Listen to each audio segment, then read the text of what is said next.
మీరు మాట్లాడతారు కదా, ఏం చేస్తుంది సర్కార్ etcetera etcetera. Or to that matter మన పరికర్ గారు ఏం చేసిర్రు, ఆర్ టు దట్ మ్యాటర్ మన ఆయన పేరేంది, మన డిఫెన్స్ డీల్స్ తీసుకొచ్చిన వాళ్ళు వీళ్ళందరూ, మోదీ గారు ఏం చేసిర్రు, వీళ్ళందరూ ఏమైనా మాట్లాడతారు కదా మీరు. ఇప్పుడు చెప్తా అయినుండ్రి.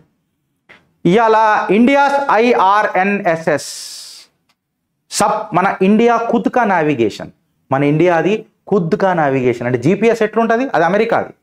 భారతదేశం తన సొంత నావిగేషన్ వల్ల ఆపరేషన్ సింధూర్ సక్సెస్ఫుల్ అయింది ఫ్రెండ్స్. కట్ చేసి సీన్ లోపలికి పోయి చిట్టా లోపలికి పోతే రిటైర్డ్ పాకిస్తానీ ఎయిర్ మార్షల్, భారతీయుడు కూడా కాదు ఆయన, retired Pakistani air marshal Masood Akhtar మొన్న ఏమన్నాడంటే, భారత్ 4 బ్రహ్మోస్ మిజైల్స్ ఫైర్ చేసింది బొలారీ బేస్, కరాచీ పక్కన ఉన్న దగ్గర బొలారీ బేస్లా 4 బ్రహ్మోస్ ఫైర్ చేసింది.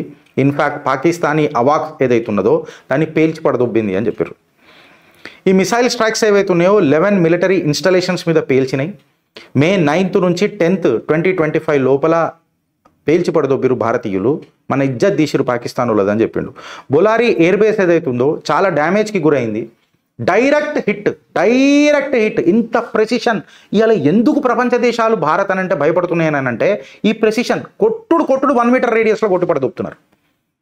ఇండియన్ ఇంటెలిజెన్స్ అఫీషియల్స్ ఏదైతే శాటిలైట్ ఇమేజెస్ కూడా షేర్ చేస్తారు కదా, ఇంతగానం ఏంది అని చెప్పి మాట్లాడితే, ఇవాళ పాకిస్తానీ ఆర్మ్డ్ ఫోర్సెస్ ఏం కాలేదులే మినిమం డ్యామేజ్ అయిందని పీకిన బ్రహ్మోస్ క్రూస్ మిసైల్ దాని స్పీడ్ తెలుసు, అది ఎంత ఘాతకో తెలుసు, అది బెస్ట్ ఇన్ క్లాస్ అని చెప్పి ఈ ఆపరేషన్ సింధూర్లా మాటలే కాదు అది చేతులలో కూడా ప్రూవ్ చేసుకున్నది. ఇన్ఫ్యాక్ట్ ఫస్ట్ మిలిటరీ రిటాలియేషన్లో కూడా చూపించింది ఇలా బ్రహ్మోస్కున్న క్రేజ్ ఇవాళ మీరు ప్రపంచ దేశాలలో మీరు చూస్తున్నారు. అయితే బ్రహ్మోస్కి ఆ కెపాసిటీ ఎట్లొచ్చింది, ఆ కేపబిలిటీ ఎట్లొచ్చింది, ఇన్ఫ్యాక్ట్ అంత ప్రెసిషన్ ఎట్లొచ్చింది అని అంటే, దానికి GPS గైడ్ చేసింది ఎవరు అని అంటే, ఇవాళ గ్లోబల్ పొజిషనింగ్ సిస్టమ్ ఏదైతే అమెరికా టెక్నాలజీ ఉందో అది కాదు, మన IRNSS. ఇన్ఫ్యాక్ట్ మన భారతీయ సపరేట్ నావిగేషన్ సిస్టమ్ అది. 1999 కార్గిల్ వార్లో ఫ్రెండ్స్, ఎప్పుడైతే మన రక్షక బలగాలు ఈ ఫోర్స్ మీద మనం కొట్లాడుతున్నానో, పాకిస్తానీ ఫోర్సులతో మనం కొట్లాడుతున్నానో, పాకిస్తానీ ఇంట్రూడర్స్ ఎవరైతే ఉంటానో చొరబాటుదారులు, ఆర్ టు దట్ మ్యాటర్ ఈ తీవ్రవాదులే తీసుకోండి, లేకపోతే ఎందుకంటే అది ముల్లా మిలిటరీ కదా, పాకిస్తాన్లో ఉన్నదంతా ముల్లా మిలిటరీ. ఈ ముల్లా మిలిటరీ ఎడ దాచుకుందో ఎడ జలవాలో మనకు తెలియలే. అప్పుడు మనం ఏం చేసినామనంటే, మనమేమో ఇట్లా ఎక్కుకుంటా గన్ను పట్టుకుంటాలని కొట్టాలి, వాళ్ళేమో మనని మీదికేం చూస్తున్నారు, మనం జల్దీ కనబడతాం, తల్లు కొడుతున్నారు. సో మనకి డ్యామేజ్ ఎక్కువ అవుతుంది. అయితే ఇండియన్ ఎయిర్ ఫోర్స్ హెల్ప్ తీసుకున్నారు కార్గిల్ టైంలో. అప్పుడు మన దగ్గర ఉన్న fighter jets MiG-29, MiG-23 and MiG-21. ఇది హై ఆల్టిట్యూడ్ బాంబింగ్లల్లో ఎస్పెషల్లీ ఇట్లాంటి పనులు చేయడానికి మాత్రం ఇవి పెద్దగా సెట్ కావు. అప్పుడు ఏమైందని అంటే, US క్లింటన్ గవర్నమెంట్ని మనం రిక్వెస్ట్ చేసినాం, జర మాకు GPS డేటా కావాలా, ఈ పాకిస్తానీ ఇంట్రూడర్స్ ఎక్కడెక్కడ ఉన్నారో ఈ లొకేషన్ ఏందో మాకు తెలియాలా అని చెప్పి మనం మాట్లాడితే, మీరు న్యూక్లియర్ బాంబు అప్పుడు టెస్ట్ చేసిరు కదా ఆపరేషన్ బుద్ధా స్మైల్ 2 అని 1998లో, మేము ఇయ్యం GPS అని చెప్పి క్లింటన్ గవర్నమెంట్ మనకు మొండి చేయి చూపించింది. IAF అక్కడక్కడ బాంబింగ్ చేసినా మనకు ఒక MiG-21 పోగొట్టుకోవాల్సి వచ్చింది. MiG-23 ఫైటర్ జెట్ కూడా యాక్సిడెంటలీ పాకిస్తాన్ ఆక్యుపైడ్ కాశ్మీర్లోకి ఎంటర్ అయిపోతే lieutenant Nachiketa prisoner of war లెక్క అయిపోయిండు. మన IAF ఇండియన్ ఎయిర్ ఫోర్స్ మొరాల్ అప్పుడు డౌన్ అయింది. వాస్తవమా కాదా? ఇవాళ ఒక మన MI-5 ఏదైతే హెలికాప్టర్ ఉండెనో, USA మేడ్ హెలికాప్టర్ ఉండెనో, ఒక మిసైల్ ఫైర్ చేస్తే అది కూడా ఆనాడు విధ్వంసమైంది. క్యాజువాలిటీస్ కూడా ఇండియన్ ఎయిర్ ఫోర్స్కి చాలా తగిలినాయి. అప్పుడు ఇండియన్ ఎయిర్ ఫోర్స్ ఇంకా ఇండియన్ ఆర్మీ ఏదైతే మనోభావాలు ఉండేనో అవి బాగా దెబ్బతిన్నాయి. ఇన్ఫ్యాక్ట్ ఒకరికొకరు బ్లేమ్ చేసుకున్నట్టు మొదలెట్టిండ్రు Indian air force and Indian army. అప్పుడే ఒక ఆలోచన వచ్చింది ఏంటనంటే, ఈ బ్లేమ్ గేమ్ వల్ల దేశం నష్టపోతుంది, రక్షక బలగాలల్లో ఉన్న ఏదైతే ఉత్సాహం ఉంటుందో అది నీరు గారిపోతుంది. అందుకే ఒక జాయింట్ చీఫ్ ఆఫ్ స్టాఫ్ ఉండాలా అని చెప్పి చీఫ్ ఆఫ్ డిఫెన్స్ స్టాఫ్ CDSని నియామకం చేయాలా. ఆర్మీ, నేవీ అండ్ ఎయిర్ ఫోర్స్కి కంబైన్డ్గా ఒక చీఫ్ ఆఫ్ డిఫెన్స్ స్టాఫ్ని పెట్టాలా అని చెప్పి Bipin Rawat the first CDS మీకు గుర్తొచ్చింది ఫ్రెండ్స్, డాట్స్ కనెక్ట్ చేయండి. కార్గిల్ వార్ ఇంకొకటి మనకు హైలైట్ కూడా చేసింది ఏంటనంటే, ఒక హై ఆల్టిట్యూడ్ హెలికాప్టర్ కావాలా మనకు, హిమాలయన్ రీజియన్లా కొట్లాడాలని అంటే ఒక హై ఆల్టిట్యూడ్ హెలికాప్టర్ కావాలా. ఈ అమెరికన్ హెలికాప్టర్స్ ఎక్సెట్రా కాదు, హై ఆల్టిట్యూడ్ ఒక హెలికాప్టర్ కావాలి. ఎట్లా అని ఆలోచిస్తే ఆత్మనిర్భర్ భారత్ కింద లైట్ కాంపాక్ట్ హెలికాప్టర్ ప్రచండ్ తీసుకొచ్చింది ఈ భారతదేశపు సర్కారా కాదా? ఆ ప్రచండ సేవలు భారతదేశానికి చేస్తుందా లేదా? భారత్ ప్రతిభకు ఒకసారి భారత్ మాతాకి జై.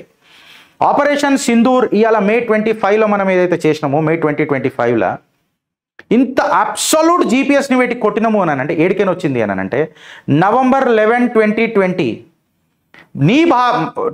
మన ఏమంటారు November 11, 2020 నా భారతదేశం, మన భారతదేశం ప్రపంచం ఇవాళ ఆశ్చర్యపోయేటట్టు independent regional navigation satellite system IRNSS launch చేసి ప్రపంచ దేశాలను ఆశ్చర్యపరిచిందా లేదా ఫ్రెండ్స్?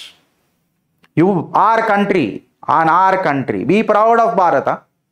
ఇవాళ ప్రపంచ దేశాలను మొత్తం ప్రపంచంలో 4వ దేశమే సపరేట్ జీపీఎస్ ట్రాకింగ్ ఉన్నది అని అంటే మనకే అది. ఇవాళ అంటే 4వ దేశం ప్రపంచంలో ఇండిపెండెంట్ రీజనల్ నావిగేషన్ శాటిలైట్ సిస్టమ్ని తీసుకొచ్చింది మన భారత కాదా? ఇన్ఫ్యాక్ట్ దీన్ని IMO అంటే ఇంటర్నేషనల్ మ్యారిటైమ్ ఆర్గనైజేషన్ కూడా దీన్ని రికగ్నైజ్ చేసింది as a world wide radio navigation system WWRNS కింద. దీనికి రికగ్నిషన్ దొరికింది, వాస్తవం కాదా? ఈ నావిగేషన్ సిస్టమ్ ఏదైతుందో it is called as navigation with Indian constellation or NavIC అని చెప్పి మాట్లాడతాం. నావిక్ యాప్ అని చెప్పి మాట్లాడతాం. నావిగేషన్ విత్ ఇండియన్ కాన్స్టిలేషన్ అనేది అయితే నావిక్ అని మాట్లాడుతున్నామో ఇది USA జీపీఎస్తో ఆల్మోస్ట్ సమానమే. దీన్ని డెవలప్ చేసింది మన ఇస్రో. వాళ్ళకు ఒకసారి ఫ్రెండ్స్ భారత్ మాతాకి జై. కార్గిల్ క్రైసిస్ని దృష్టిలో పెట్టుకొని 2020లా ఇస్రో ఇది మనకి ఇట్లా అప్పజెప్పకపోయినుంటే ఇవాళ ఈ ప్రెసిషన్ స్ట్రైక్స్ జరుగుతుండేనా? అందుకే ఒకసారి ఇస్రోకి మళ్ళొకసారి భారత్ మాతాకి జై.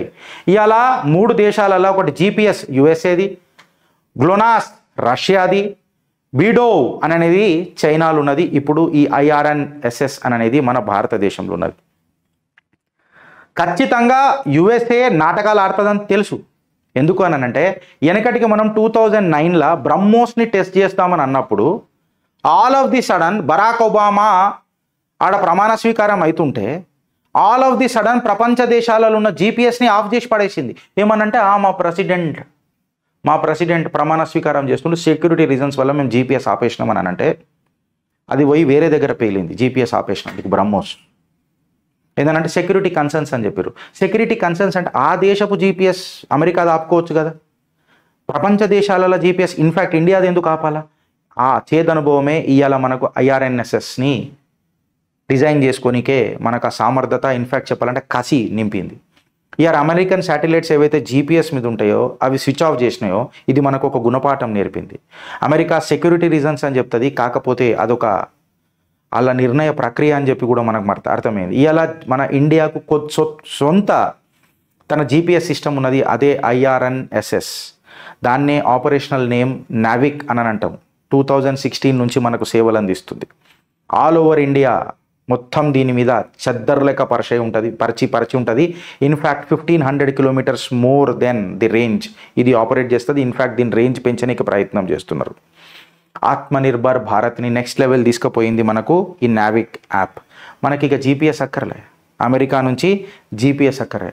ఈ నావిక్ ఏ రకంగా బద్దలు వలగొట్టిందో మీరు చూడండి ఫ్రెండ్స్. అందుకే ప్రతి ఒక్క ప్రపంచ దేశాలు ఇలా ఒకటే మాట మాట్లాడుతున్నాయి, భారత్ మాతాకి జై.